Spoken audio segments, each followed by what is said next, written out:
จากเป็นแฟนกันเอาหักกันตลอดมายังจดจำคำสัญญาที่สองเรามีให้กันมาถึงวันนี้ทุกอย่างก็เปลี่ยนพัน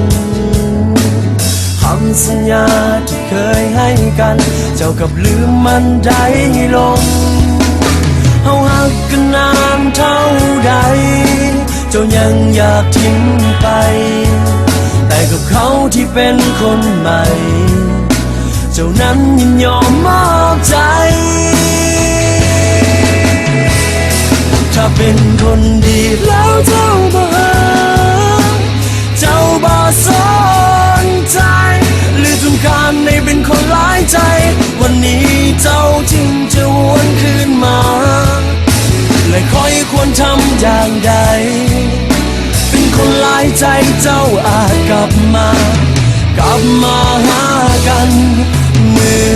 อนเคยคอยนั้นเหมือนจะขาดใจที่รู้ว่าเจ้ามีภัยเพราะว่าใจดวงนี้มันมีเพียงเจ้าคนเดียวทุกค่ำคืนมันเงียบเหงาไม่มีเจ้าเคียงข้างกายตอนนี้ทนบ่ไหวเมื่อคิดเรื่องเจ้ากับเขาเฮาหักกันนานเท่าใดเจ้ายังอยากทิ้งไปแต่กับเขาที่เป็นคนใหม่เจ้านั้นยินยอมมอบใจ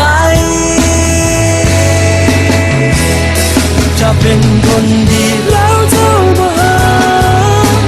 เจ้าบ่สนใจหรือต้องการให้เป็นคนหลายใจวันนี้เจ้าจึงจะวนคืนมาและคอยควรทำอย่างใดเป็นคนหลายใจเจ้าอาจกลับมาหากันเหมือนเคย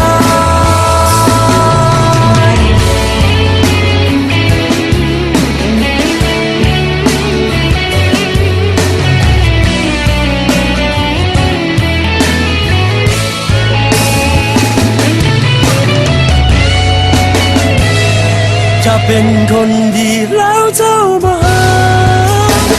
เจ้าบ่สนใจหรือต้องการให้เป็นคนหลายใจวันนี้เจ้าจึง